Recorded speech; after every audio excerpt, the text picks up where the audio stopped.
And greetings and welcome to the QCast. This is season 6, episode 12. Thank you to the Illinois Wesleyan women's basketball seniors yesterday for joining me.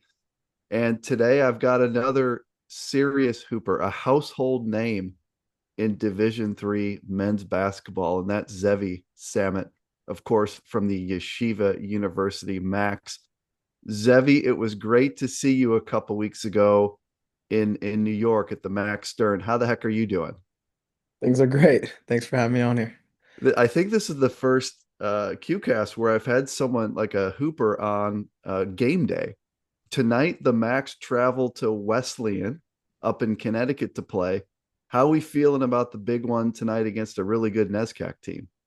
Feel excited. It's the same thing every day. You do your work, you practice hard, and you show up on game day and you do what you got to do.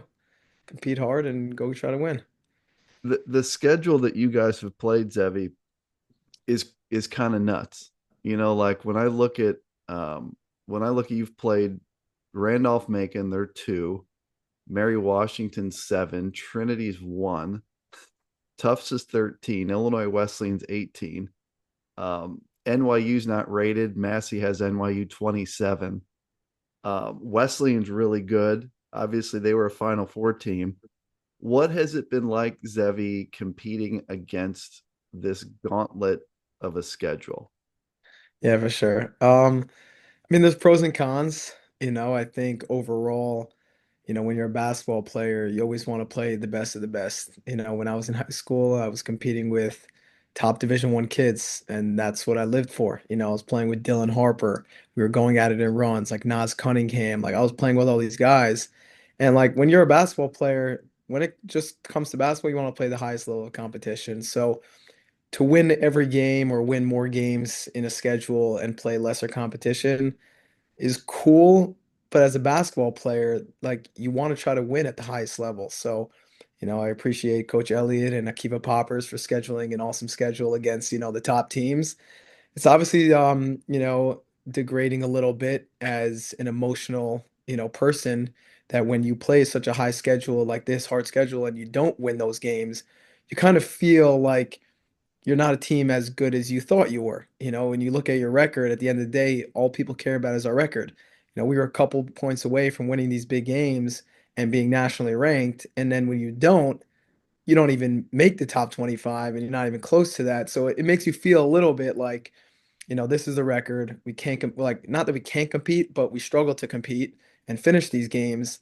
And like, that's all the country cares about. No one cares about our losses. Like, they don't care about that we almost beat them, So inside of a basketball mind, it's hard because, you live for this and you work so hard for it. And then the other thing is like you learn lessons. We played couple of huge games where we competed hard and we blew it at the end. And that's basketball, and you got to learn from those mistakes and learn how to pull away so that when March comes, we'll be ready for those teams. Very well said. And I guess the other side of this too that Coach Steinmetz has talked about that I believe in very much is this schedule prepares you for your league. Like Illinois Wesleyan and following the Titans, we've always played a great non-conference schedule, just forever and ever. And then you get into the CCIW and you're used to playing tough basketball games. You're used to seeing different styles and being in tough moments. As you think about the skyline, Zevi, you've got a strong race there where you're 5-0, Farmingdale State's 4-0. I know you'd love to host that, conference tournament final. Um, do you feel like the schedule helps you now as you get, soon almost exclusively into skyline play?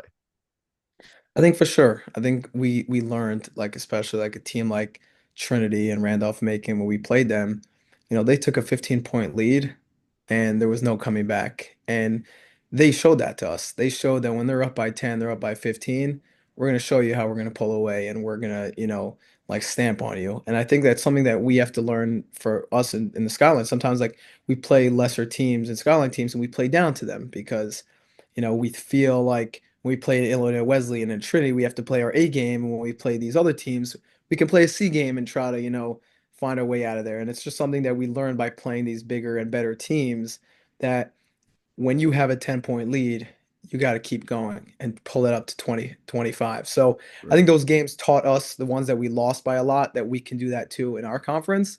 But to recognize how hard it takes to win a basketball game, like at any level, Skyline or top Division 3, winning a college basketball game is not easy, and how hard you have to work for 40 minutes. So we got to see that from the top teams in the country, what it takes to be the number one, what it takes to be the number two, and then how to compete and use that and try to hopefully bring that and apply that to the conference of us, the Skyline.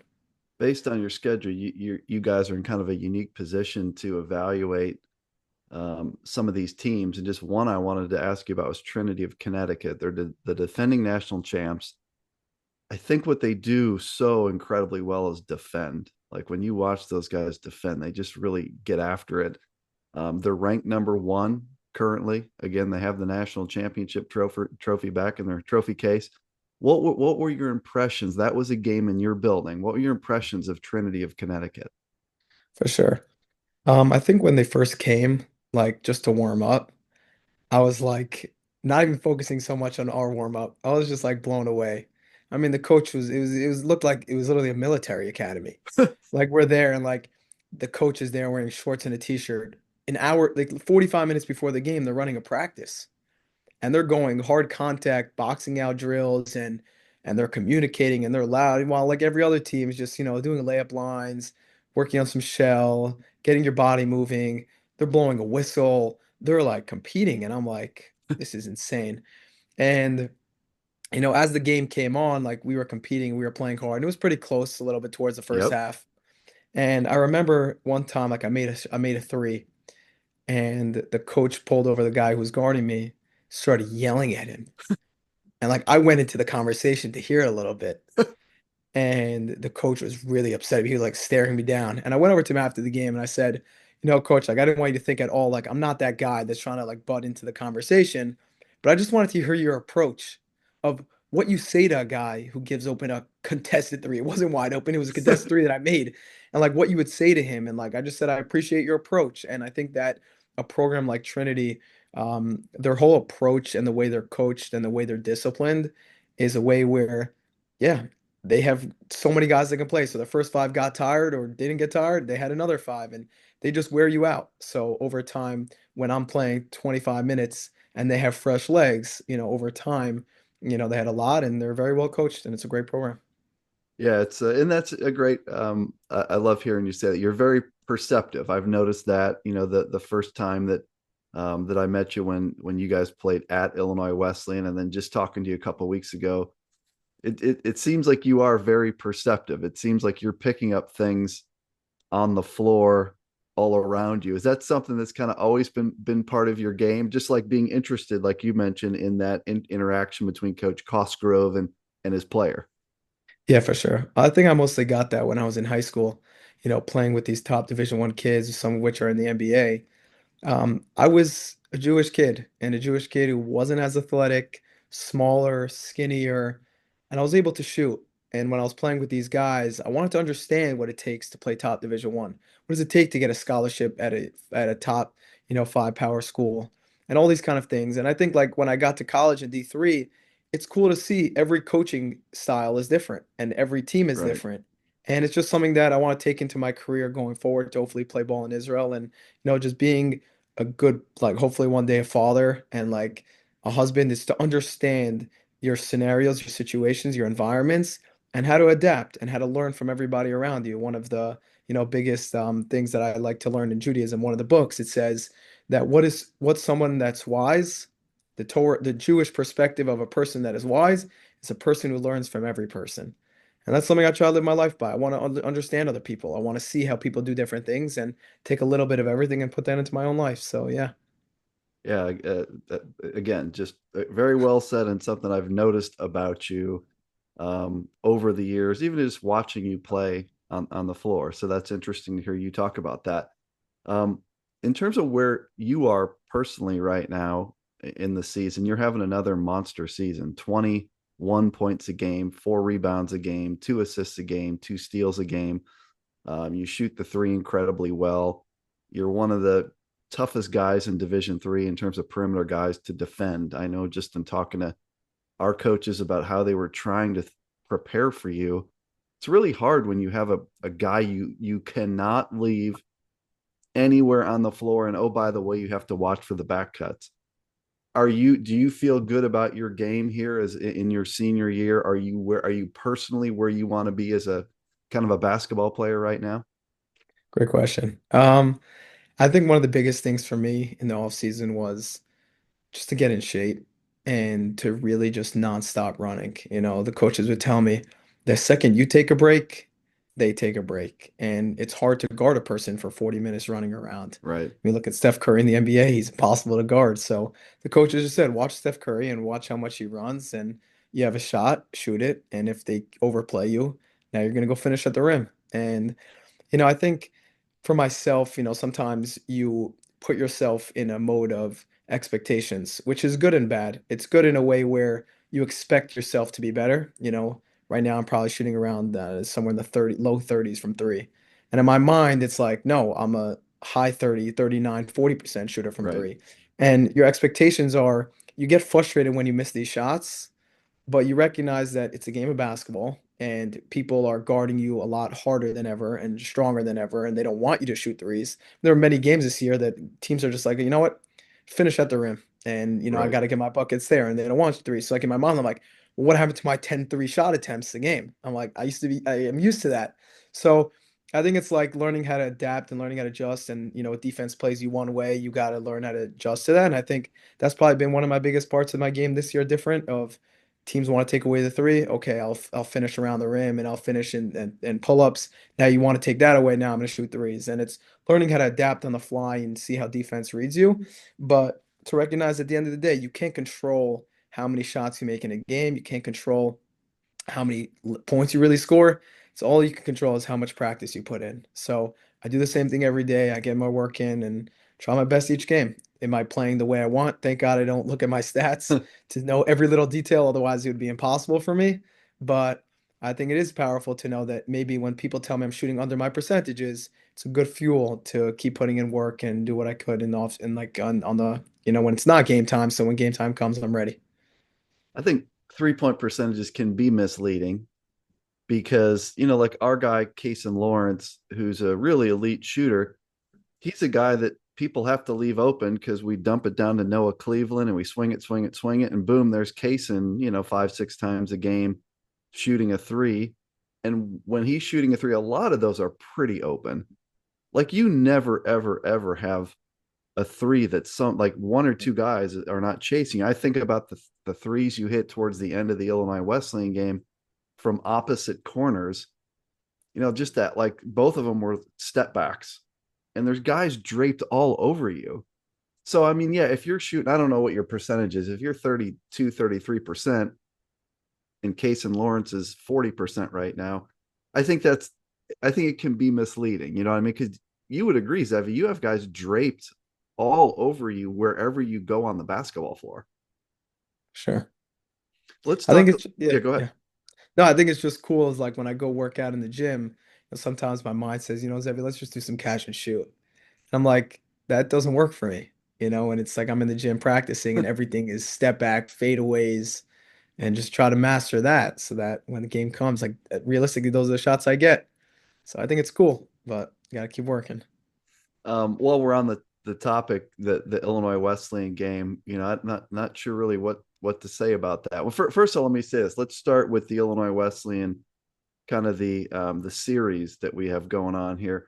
What was it like, 4 years ago when you were a freshman and you lit us up in our building? You scored 38 points.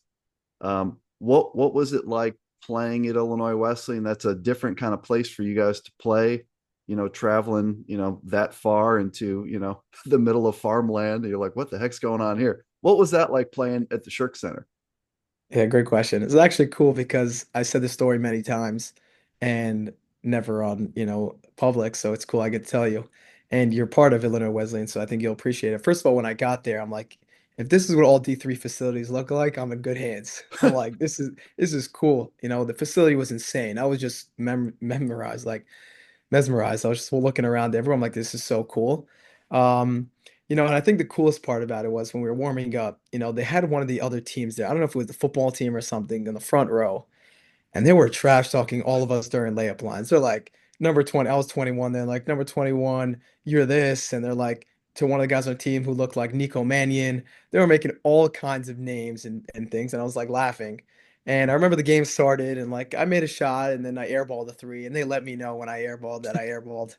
And I think the coolest part was I worked my whole life and I show up to college and I'm just hooping. I'm making threes. And I remember my coach called me after the game and he goes, I know you think it's cool that you scored 38 points at a Division 3 team, but like that's expected of you. And I'm like saying to myself, like, coach, this is my second game ever playing college. Can you like congratulate me? And he was like, you know, that's great stuff, but this is expected. And if you want to be the best player in Division 3, you got to realize that this is normal and keep having these games. So like that was fuel, but I think the coolest part was after the game, I've never seen this before.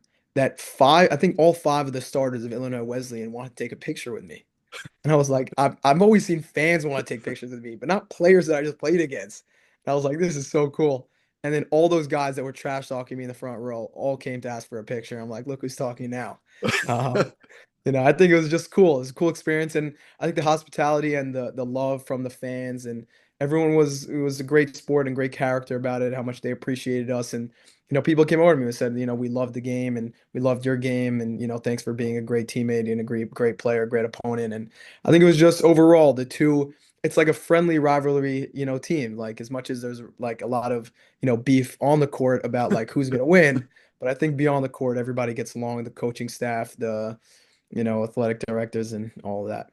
Yeah, it was, and I wanted a picture too, and I got my picture, right? So that was one of the most impressive individual performances. And to think that, like at the time you were in your first year of college, and people are like, "Who is this dude?" And like I'm close enough connected with Yeshiva that I knew all about you coming in, but I didn't think, I thought maybe you'd score 16 on us, but some of those shots you were making at the end were the same shots you just made on us recently. So let's talk about this game. I felt like coming into this year's game, it was the most kind of like normal basketball game, because the first time we played at Yeshiva, as you know, the 50 game winning streak, it was a story. It was crazy. Then you coming to the Church Center was a big deal because you had never been there before, and it was such a cool story. I felt like the game we just played was like two good basketball teams playing a game like let's go. It was a normal basketball game. The end of that game, the I was looking at, I think what gets lost in the kind of the officiating controversy at the end is, so we were up three with 4:38 to go. You were up three a minute later, 3:39. You hit two threes, tie it, you go up three. We go up one with 2:33. You go up one with 1:39. We go up one with 1:26. It's tied at 1:12, and we're up two at 51 seconds. And it was tied with 26 seconds. Let's talk about that, because we got a little bit of a lead, right? I think we went up 12, 13 points at some point. You guys come back. What was it like during that like 5 minute stretch where it was just like back and forth and back and forth? For sure. I think to go back first on your point about like a normal game, something that we worked on a lot this year by playing this tough schedule and competing with these teams. Like we came in being like, we can play with any top team in the Yeah. country, and we're gonna come in hot and we're gonna come in ready to play. And we were excited for that game. We were really excited to play against a really good team and some team like we appreciated playing against. So we came in, and then towards the end of the game, I think it was more of, in a college basketball team, the one thing that every coach emphasizes is you can't trade baskets, one team is going to pull away, Right. and you have to be better defensively for a certain amount of time or offensively in order to win. And I think at the end, it's like, sometimes it's, you get in such a heat moment of it's so exciting that sometimes like you quickly fall asleep, and it's not like a 10-point game, so you don't need to have a crazy push. And it's a close game, so any small mistake, you're one basket away. And I think that sometimes, maybe on our end a little bit, we fell asleep where we gave up those easier baskets at the end. But with like 50 seconds left, and I came off that pick, you know, um, I got bumped on that hedge, and went to the free throw line up to like to tie the game. Right. Just regular free throws, you go tie game, and I think at the end of the game it was And I think a piece of advice for anybody, and obviously every it's a hard level to get to, but it's something I worked on my whole life, is that when that ref called that kickball on me, when it clearly hit It my was not arm, a kick. I think like the first second it hit my arm, I'm like, I live for this. 4 seconds left, buzzer beater, like everyone wants that. But when the ref called the kickball, the first initial reaction was like, we got to review it. And once I knew we can't review it, I gave the ref the ball. I said to myself, you can't control what the ref is going to do after he made the call. I can't change his call. Why get upset about it? And it's something that I wish every athlete had. And people will probably disagree with me, and coaches obviously disagree with me. But I think for myself, is as me as an individual, and I'm totally confident and happy with my decision.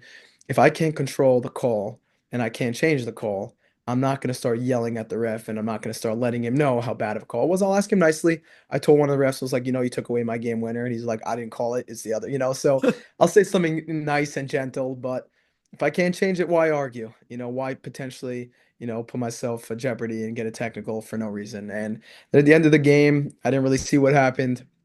Um, I don't know if it was the ref, it was our player. I don't know exactly. I didn't really see, but at the end of the day, the ref called it. And for the game to change in 1 second, I make videos all the time to inspire people. And I didn't make a video yet of this, but the fact is, how much can change in 1.6 or 1.9 seconds in a basketball game? From all you need to do is make one free throw to win, to next thing we know, the other team has two free throws. Is anything in life, 1.6 seconds, the person's deep down in the trenches not doing great in life, you can change in 1.9 seconds. So to always make good decisions in life because you never know what you can do. That's incredibly inspirational and very well said. And yeah, I mean, certainly you didn't kick the ball. That was a terrible call without question. And I don't want to get into the technical at the end because I don't think it's fair either way necessarily, and not fair to or the Titan players. And it is what it is. It got called, and the game itself, I thought the thing I noticed was that I thought in the first two games that we played against you guys, the one there and then the one at the Shirk Center, I thought we were able to kind of bully you around physically a little bit. Like obviously we out rebounded you by like 21 the first two times. And even though we out rebounded you by 12 in this one, I felt like physically the difference maker in the game was that you guys clearly came in with a very tough mentality. I feel like in some positions we were a lot bigger and stronger, maybe, in others we weren't. And it seemed like, though, physically, that both teams were getting after it. And I don't think either of the teams necessarily had a physical advantage when you just think about toughness. Did you see it that way, Zevi, as someone that was on the floor? For sure. I think that there's obviously a physical strength that you need to have, but it's the mentality of he might be bigger and stronger, but I'm not letting him push me around. And that was, I think, one of the biggest adjustments we had in general with the bigger and top teams in the country is we need to compete physically if we want to be able to, compete, and beat any of these teams. So yes and no. Like, when I'm standing at warm-ups, I'm like, I've never seen a team so strong before, and I don't know what their weight regimen is in order to make the team. I'm like, every kid probably has to weigh a certain amount to be so strong, but it's cool to see that there are really strong kids, but it's also cool to see that basketball's not all about that. I tell guys all the way, like on my team, though, like, Zevi, you don't look like the strongest kid. How do you push your way through? And I said, basketball's about learning how to use your body in the right way. And yes, we played against Illinois Wesleyan, who are probably physically a lot bigger, but we've been working a lot of how to use our body the right way and how to cut off angles and beat people at the right spots. Because when you do that, it doesn't matter really how big you are. Well, I'm just curious what your thought of Noah Cleveland. He's a first year kid. Like he's a sophomore in school, but he's like a freshman in basketball. He's doing some special things. He's a 6'8" kid that is very gifted. You guys played his zone for a large chunk of the game to try to neutralize him. And I thought you did. I thought you really kept it out of his hands a lot. What was your just impression of Noah Cleveland and trying to be aware of what he brought to the table and trying to contain him? For sure. So our scout was, I won't give all the details, but our scout was, we can't let him score. And he's first team All-American, I believe it was preseason first team All-American. And we just can't let him score because at the end of the day, a basketball game, and I'm sure every coach that, scouts us is you got to give something. It's very hard to do everything you want, and you're gonna have to give something. Sometimes you're gonna have to take away my three and trail me, and sometimes you're gonna have to give somebody else space.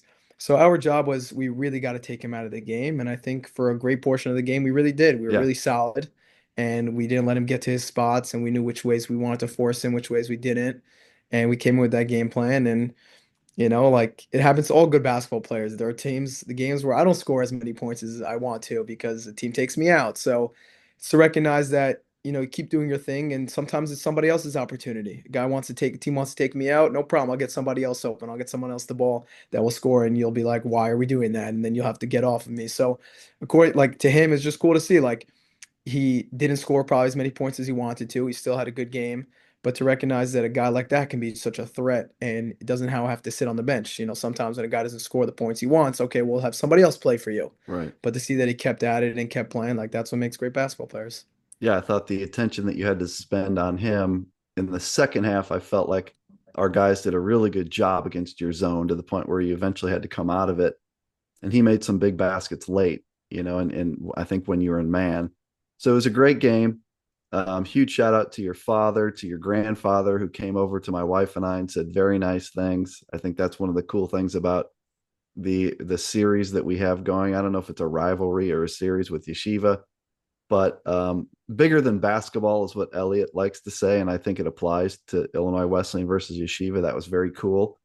Um, I wanted to ask you a couple more things. I know you're busy tonight. I know it's game day. The dual curriculum at Yeshiva, where you guys are focused on both your academic studies and your religious studies. Can you just describe for people that don't know how that's set up, what that dual curriculum is like? For sure. My schedule is also a lot different than the typical, so I guess I'll give you like a little bit of both. Please. Um, Basically how it works is that every kid in the school needs to take Judaica studies, the religious studies for 3 hours in the morning. So officially from 9 to 12, you have those Judaica studies. So we have practice at 5:50 in the morning is warm-ups because Wow. guys have classes in the afternoon and our coach is a lawyer full time. So Right. that's the only time we're able to have it. And then we have a prayer. So let's say we start at 6:50, 5:50, we have warm-ups, we have practice till 8. We have a team prayers, usually prayers are optional in they don't like to force anything upon it. And that's the biggest thing in a person's growth is you can't force and you can't punish. You really just have to let each kid on their own religious level grow in their own way. So we have a team prayers where all the guys on the team come, and these are guys from different religious backgrounds. Some guys never prayed before. Some guys like me always prayed before. So to realize that we could all come together despite our different religious backgrounds, and just have a team prayer together. Everyone comes and wraps their tefillin. I don't know if people know what that is, but it's the thing that the Jews put on their arms every morning to just connect with God. Um, so then we have 9 to 12 is Judaica studies. I have from 9 till 1:30. I extended it for another extra hour and a half.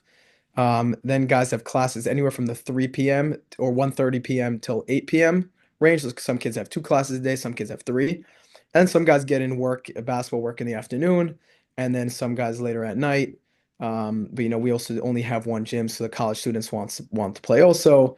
And then so for me, once it hits 1:30, I'll get lunch till like 2, and then I'll learn more Judaica studies, more Wow. religious studies from 2 to 3. I'll have like usually I take the least amount of classes because I'm here for 4 years in additional to my Israel gap year. I was like, if I'm gonna play at Yeshiva, I have 4 years to play. Let me take my time in the English classes, Right. get a degree, but I'll have more time to learn Judaica and religious studies. So then I'll go to class from like 3 to 4:15, and then I'll get another basketball workout in from like 4:30 to 6, and then I'll get dinner, and then like 7 to 10 p.m. I'm learning more religious studies. We have a couple prayers in between, an evening and a night. So I'll get that in, and then I go to sleep at about like 10:30. So my day is mostly consisted of just basketball, religious studies, and whenever I have more time, I'm learning, trying to build knowledge, trying to inspire kids, trying to give over at the same time, whenever I have more free time, going to compete and Hmm. get better and perfect my game and try to get a degree. I guess the obvious question, the natural question, like how do you balance all that? Are you a high stress person? Some people with that schedule would be stressed out and be a mess. Like, are you a pretty low key person? How do you manage such a crazy, crazy schedule? Sure. So first of all, I don't drink any coffee and I barely take naps, but I'm a very goal-oriented guy and I set goals, I have schedules.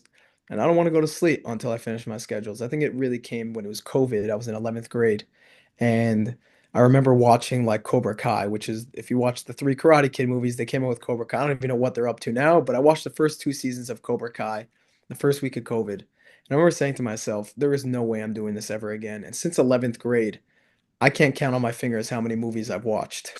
Meaning, like, I don't know if it's under few, like very, very few movies that I've watched just because, like I wanted to just get better at basketball. And then when I got really good at basketball and I wanted to continue my religious studies, I'm like, there's not enough time in the day to watch movies and waste time. So I built schedules, very goal oriented. I know what it takes to get really good at basketball. And then I put that mentality into the religious studies are hard and I don't understand everything and it's a different language and it's difficult, but I know what it takes on the basketball court. I'm going to give it 110% also in the religious studies and keep trying and keep fighting. And I think the coolest part about Judaism is it's not about how much you do or how much you know, but it's about the effort that you put in. It's not about, okay, you read this Hebrew thing Right. and now you understand it completely. No, it's about putting in the effort, putting in the work. Versus a basketball game, you can put in as much effort as you want, but if you don't win a basketball game, no one cares. So I think it's cool for me to be able to take that mentality and the work ethic I have towards basketball and put that into Judaism. And I realize the platform I have to inspire. And the more I'm productive and the more I accomplish and the more I try to do, the more I can give over. So that's my motivation. What do you want to do when you graduate from yeshiva? Do you have a plan yet, Zevi? Do you know that, like, well, first of all, I guess the logical question people are going to want to know is Zevi want to go like play basketball in Israel or professionally somewhere, or are you going a different path when you graduate? All right. So as of now, I plan to go to Israel hopefully next year, try to play professionally, go teach in the local Jewish schools in Israel and show kids that you can be a religious Jew, study religion, and grow in religion, and be a really good basketball player, and focus on my own Judaic studies, and hopefully start and try to build a family soon. So that's the plan. Well, that'd be fun to follow. It's been fun to follow Ryan Terrell. I went to a G League game here just 10 minutes up the road in Frisco when he was Oh, in nice. town a couple of years ago. And he's doing great, obviously, in Israel now. And so it's been fun to follow his story. It'll be fun to follow your story. Um, just a final topic for you is social media. One of the first things you said to me after the game, we were talking, and you said, I don't have any social media. So, like, I always hear that you're saying things on Twitter, but I don't ever know what they are because I can't see it. That made me laugh and made my wife laugh. But you have started an Instagram account. It's ZS Beyond the Court. ZS Beyond the Court is Instagram, and it's really cool. It's got a lot of neat stuff. I feel like there was something on there where you were interviewing one of your teammates. You have a lot of just individual things. What are you doing with Instagram right now? And just so people that want to follow understand what you have going on there. For sure. So I think to take it back, the last 3 years since I've been in yeshiva, everyone was always like, Zev, you got to open up an Instagram. You'll get a lot of followers. You'll have a lot of cool content. And I always said to myself, if I'm on social media, all the arrogance will get to me. I'll feel like a biggest big shot. I'll feel like I'm so much better than I am. I'll see all the awards I'm getting. I'll see all the accolades. And I knew that's not for me. And I knew that if I want to focus on my religious growth and basketball, I got to stay off of that. To this year, when I realized, I said, 1 second. I'm going to graduate soon. And right now, everything I have is through Yeshiva University's Instagrams. If I have a good game, Yeshiva University posts it. Right. If I do anything with the guys on the team, Yeshiva University posts it. And I started thinking to myself, like, what am I going to have when I'm out of here? And I said, if I don't build a brand now where I can inspire people and leave, let's say I'm in Israel next year and I want to post an inspirational video, I'll have a following. I want to post a basketball video, I'll have a following. And it was basically my way of continuing the inspiration on and off the court, what motivated me to get it. And the things that I do is we have a couple of just different things that I want to be unique in a way where I'll post basketball content because I know it's what everybody enjoys. And for the couple people that want to be inspired, you'll have those videos too. And then it's just to show that you see all the different religious levels of our team coming together, doing the same thing for the same God, and we just believe that we're doing the right thing and that Judaism is not about who's on a higher level, who's on a better level. It's no, every Jew is a Jew every person is a person. We're all the same in universe. We're all trying to do good things. We're all trying to help each other out. And that's what I show them. I said, just because I don't look like you on the outside doesn't mean I can't help you out, can't be a brother to you. And I think it's the message for the whole world is so many of us maybe not don't look like everybody around us. And we like to put ourselves in categories. Oh, you're not like me, I'm not like you. So we don't, integrate. And my whole mission is doesn't matter who you are, what religion you are, how tall you are, what you look like on the outside or the inside. We're all here together. We're all here trying to make this world a better place. And that's what I try to show. And I think for me to start the Instagram, like I don't have any access to it. I have people running it for me because I don't want to be on it and I don't want to Right. focus on it. I just know that my dad tells me all the time, Zevi, you got to hear Bob Cronin's quotes that he keeps writing about you. And I'm like, yeah, sometimes, but most times I'm like, like it's nice and I'm sure I would love to hear it, but I don't want it to ever have to get to me that, oh, there's a lot of pressure on this game or someone's hyping you up about that. Like I just want to come and hoop and play my game and do the right thing in the world. And I think for me to stay off social media is the best, but maybe starting now, I'll have to start listening to reading your stuff. Well, again, just so people who want to follow that, which they should, your Instagram is ZS Beyond the Court. It's outstanding stuff. Everyone should go follow that. And it was funny. My wife has told this story to like seven people because she thought it was so funny. Is your grandpa came up to me, and actually I went away, I think, to do the Max Live thing before the game, and your grandpa comes up to my wife and says, why does your husband like Zevi so much? She thought it was the greatest thing. Why does he like Zevi so much? Why is he always tweeting about Zevi? And so she found that to be awesome, and she's told that to like seven or eight people, and she laughs every time she tells it. So shout out to your father and your grandfather who were very kind to us at the Max Stern. Zevi, I know it's game day. I want to be respectful of your time. Um, any keys to making this a great game tonight? Any keys to beating Wesleyan tonight? They're a great team. This is another game where, I guess on paper people probably would have Wesleyan a little bit of a favorite here, but certainly you can play with these guys just like you've played with Illinois Wesleyan and Tufts and Mary Washington, beat NYU. Any certain keys for the team tonight as you get ready for that big game? Question is, when is this podcast coming out? this Before the this game or after the game? this podcast will be released probably just before the game, maybe call it 2 hours before game time. Oh, I have to be careful. I have Yeah, to so be don't give careful. away the scout, but maybe there's got to be some keys though that you can share with us, Zevi. Yeah, There's got to yeah. be. The keys are, they love to run transition. I could say it on here. It's not going to change what they're going to do. Right. And it's our job to make sure we're back, our job to communicate, our job to play together. I think that's our biggest thing that we have to consistently do is play together. And at the end of the day, defend and rebound. They're big, they're strong, they're quick. And it's our job to rebound. It's our job to play together on offense, move the ball, and just have fun. Go get a It win. it should be a fun game. I'm looking forward to watching it very much. Um, Zevi, you're very inspirational. I don't know what other words. There's a lot of words I'm looking for, but you're very inspirational, and you've been inspirational. I think people that are going to watch this and kind of really understand everything that's going on inside there with you and all the things you have going on in your life and your juggling. I think people are going to understand what the Yeshiva folks do, which is you're very impressive, you're very inspirational. And look, this basketball season, you've inched it back pretty close to 500 now, right? You're 6-7 against, again, a ridiculous schedule. You're 5-0 in the league, and as you know, it's going to take winning the skyline to get in the NCAA. There's probably no at-large bid path here, and I got to be honest. I'm just going to say, like, I'm rooting for Yeshiva to win that because I think the tournament with Zevi and the max in it would be pretty fascinating. Like, I wouldn't want the bracket to come out and be like Illinois Wesleyan Yeshiva. I'd be like, we're done with that one this year.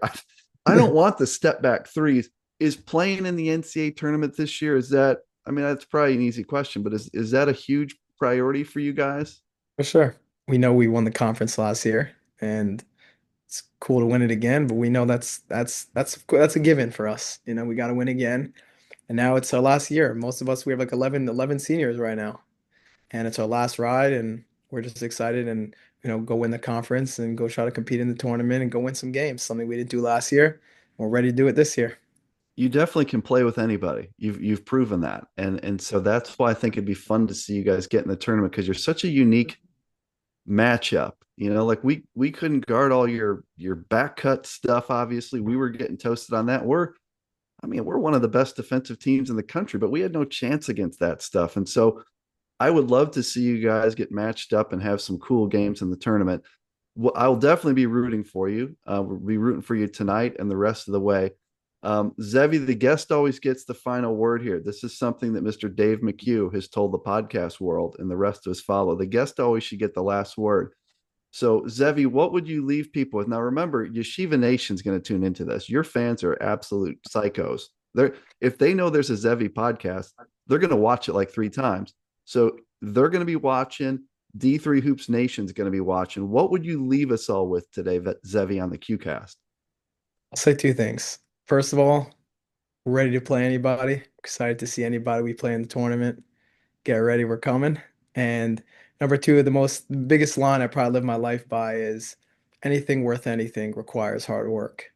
Again, anything worth anything requires hard work. You want to be successful in basketball, in life, anything you're doing, recognize it requires hard work. And when you realize that, you'll put your mind to anything and you'll never struggle about, underperforming because you know how hard it takes.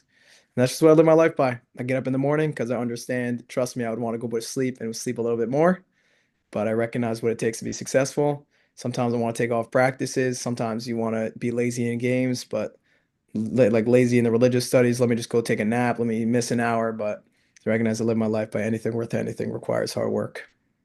It's a great place to leave it. And I think now everyone understands a little bit more about what makes Zevi Samet tick and what's going on in his world. We could do this another 2 hours. And the yeshiva people, they'd watch all the other 2 hours as well. But really wish you well tonight in that game. I think that'd be a cool one to see you guys play well. And again, thanks for being so gracious after the Illinois Wesleyan game. I mean, the way that thing ended, and for 5 minutes later, you're coming up to me with a big smile on your face and talking about the frustrations of how it finished. It was just it again. My wife was like, "That is so amazing that this kid would come over and talk to us like that after the way that game ended." So, Zevi, kudos to you. You're special. Glad you're a Division III hooper, and we will be in touch. We'll do this again somewhere along the way. Does Let's that do sound it. good? For sure. Let's do it. All right, Zevi, that's much appreciated. That's QCast Season 6, Episode 12, Zevi Samet of Yeshiva. Good luck tonight, my friend. Thank you so much. It was a pleasure.